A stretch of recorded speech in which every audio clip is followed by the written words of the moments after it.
Un placer saludarte, querido amigo. Te saluda el pastor Justino Aguilar, estudiando ahora contigo la lección Memoriales de Gracia.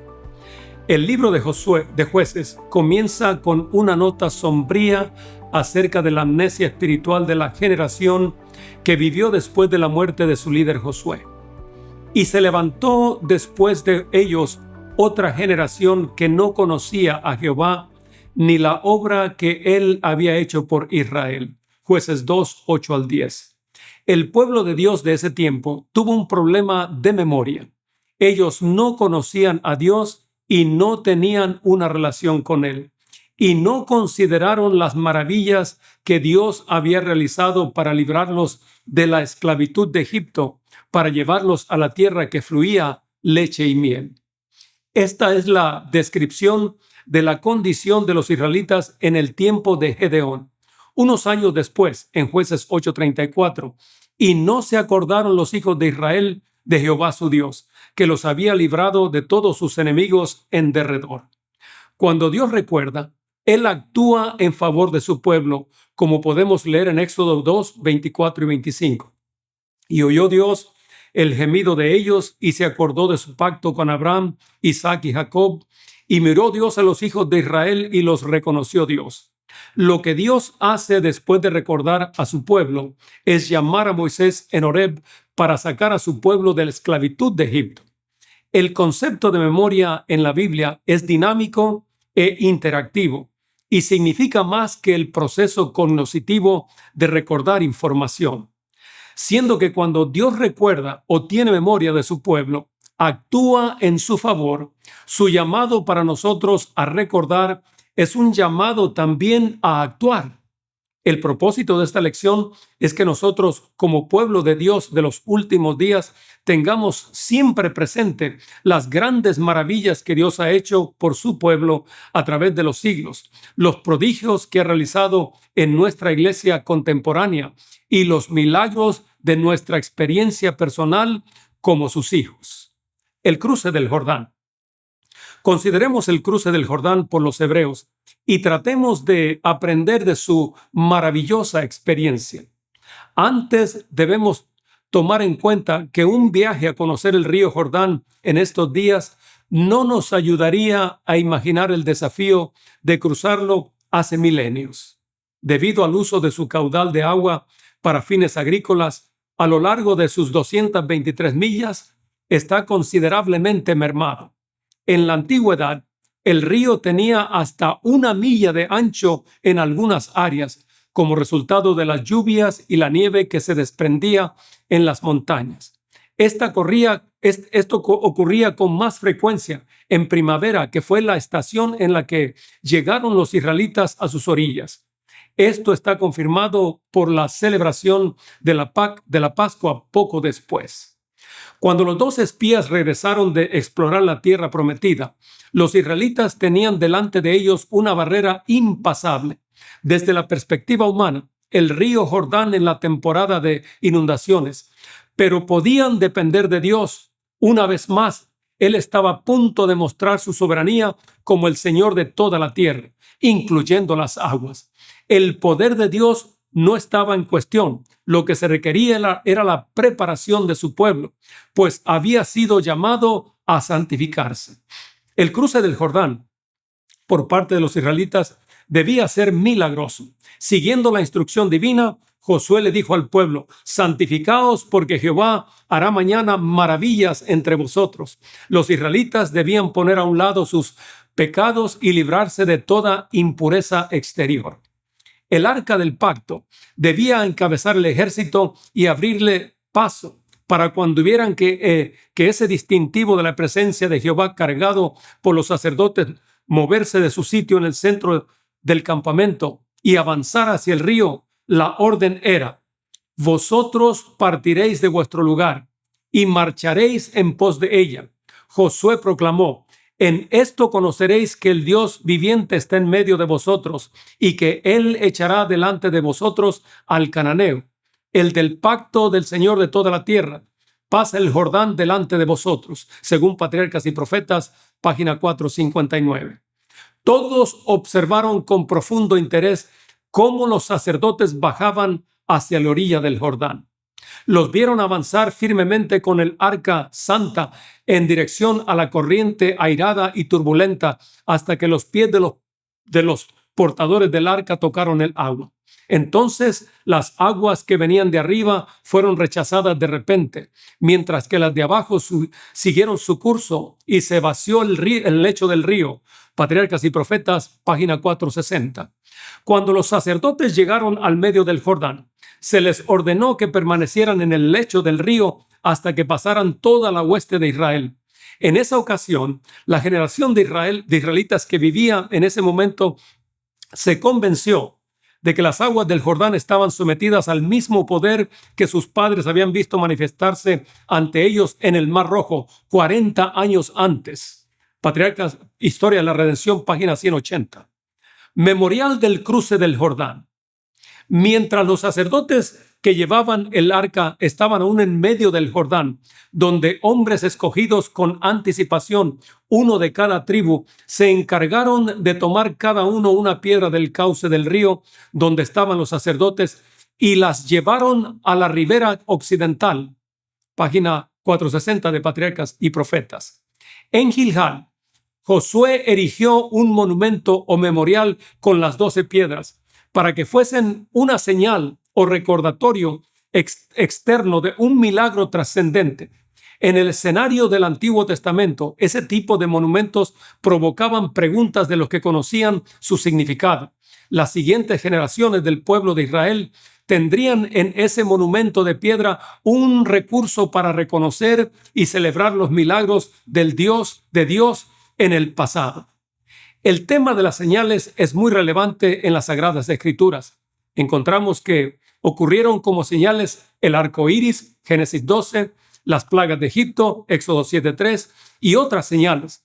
Las más significativas de las señales es el sábado, que es señal de la creación de Dios y de su presencia santificadora. Los memoriales funcionan como señales implicando el acto de recordar seguido de una acción, tal como observamos en Deuteronomios 5:15. Acuérdate que fuiste siervo en tierra de Egipto y que Jehová tu Dios te sacó de allá con mano fuerte y brazo extendido, por lo cual Jehová tu Dios te ha mandado que guardes el día de reposo. El monumento erigido a orillas del río Jordán, en Gilgal, tenía además el propósito de apelar a cada israelita a fin de que buscase una experiencia personal con el Dios viviente, el creador de los cielos y de la tierra, que obraba maravillas en favor de sus hijos. ¿Qué significan las 12 piedras para mí? Esta es una pregunta personal, querido amigo. Cada generación y cada creyente debiera internalizar y entender el significado de estas piedras en su ámbito individual y personal. Piensa en los memoriales personales que han quedado como monumentos en el camino de tu vida. Recuerda lo que Él, nuestro Dios, ha hecho por ti. ¿Cuál es el significado teológico del cruce del Jordán? Exploremos ese significado para la audiencia original. De acuerdo a la mitología cananea, Baal, que es el dios de la tierra, llegó a ser el dios de las tormentas, cuando derrotó a Yam, el dios del mar y los ríos. En el mundo politeísta antiguo, los humanos ganaban guerras en la tierra porque su Dios ganaba guerras en el cosmos. Si Dios podía someter fácilmente al dios Yam del río, era muy posible que también pudiese derrotar a Baal. Con este contexto, el cruce del Jordán expresa 3 dimensiones teológicas que no parecen estar en la mente de los estudiantes contemporáneos de la Biblia hoy en día. Primera dimensión, en Josué 3, 11 al 13. Dios es presentado como el Señor de toda la tierra. Su dominio no está restringido a una localidad o territorio. Baal, que era reconocido como Señor, es un impostor. El poder de Dios sobre las aguas muestra su soberanía. Segunda dimensión, Dios es victorioso. En la mitología cananea, Baal llegó a la supremacía al vencer a Yam y sus fuerzas acuáticas. En varios pasajes de la Biblia se describe a Jehová venciendo a la serpiente marina, conocida como Leviatán, y las fuerzas acuáticas del caos. Su victoria es suprema, pero Dios no es un ser mitológico. Él es el Dios de la historia. Tercera dimensión, Dios es un ser santo.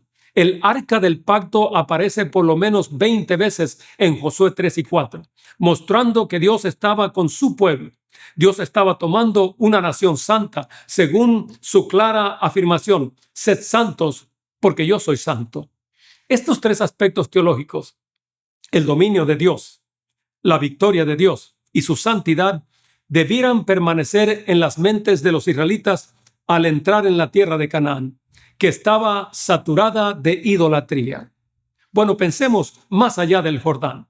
El verso para memorizar de esta semana establece con la claridad los propósitos de Dios al permitir que su pueblo cruzara el río Jordán para poder arribar a la tierra prometida, porque Jehová vuestro Dios secó las aguas del Jordán delante de vosotros hasta que habíais pasado, a la manera que Jehová vuestro Dios lo había hecho en el Mar Rojo, el cual secó delante de nosotros hasta que pasamos, para que todos los pueblos de la tierra conozcan que la mano de Jehová es poderosa, para que temáis a Jehová vuestro Dios todos los días, según Josué 4, 23 al 24.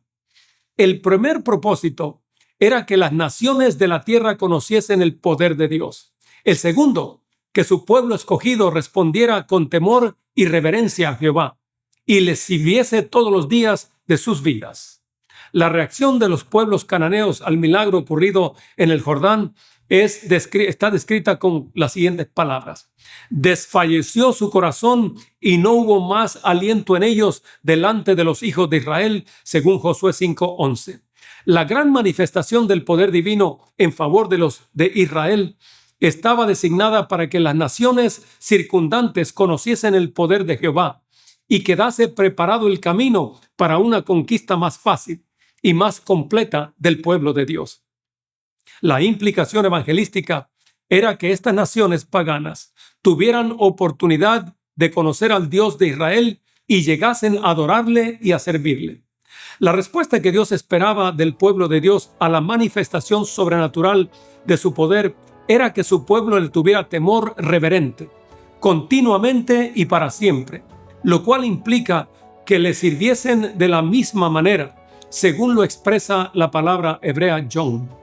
El pueblo además debía repetir a sus hijos y a los hijos de sus hijos la historia del extraordinario libramiento que Dios había obrado en su favor. El plan de Dios era que las siguientes generaciones le sirviesen y se mantuviesen completamente apartados de la idolatría. A través del milagro en el Jordán, Dios le dio a Israel una garantía de su continua presencia y protección, una evidencia de que obraría en su favor por medio de Josué, como lo había hecho por medio de Moisés.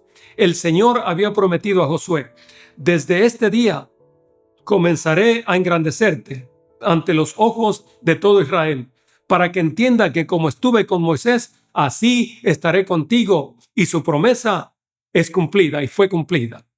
A corta distancia del Jordán, los hebreos levantaron su primer campamento en Canaán. Allí Josué circuncidó a los hijos de Israel y los hijos de Israel acamparon en Gilgal y celebraron la Pascua. Dios reconocía nuevamente a Israel como su pueblo y se restablecía la señal de su pacto.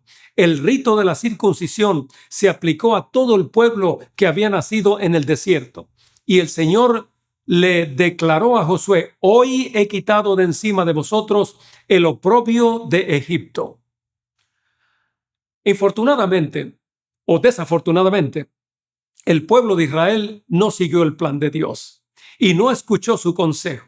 No se acordaron los hijos de Israel de Jehová su Dios, que los había librado de todos sus enemigos en derredor, y volvieron a prostituirse yendo tras los Baales. Jueces 8:33. Se olvidaron de las maravillas que Dios hizo en su favor y se entregaron a la apostasía e idolatría. El Israel moderno se encuentra en mayor peligro de olvidar a Dios y de ser arrastrado a la idolatría que su pueblo, igual que su pueblo antiguo. Hay muchos ídolos que se adoran, aún entre los profesos seguidores del sábado. Dios le encargó a su pueblo en forma especial que se guardara de la idolatría, porque si eran desviados de su servicio, el Dios viviente, su maldición recaería sobre ellos.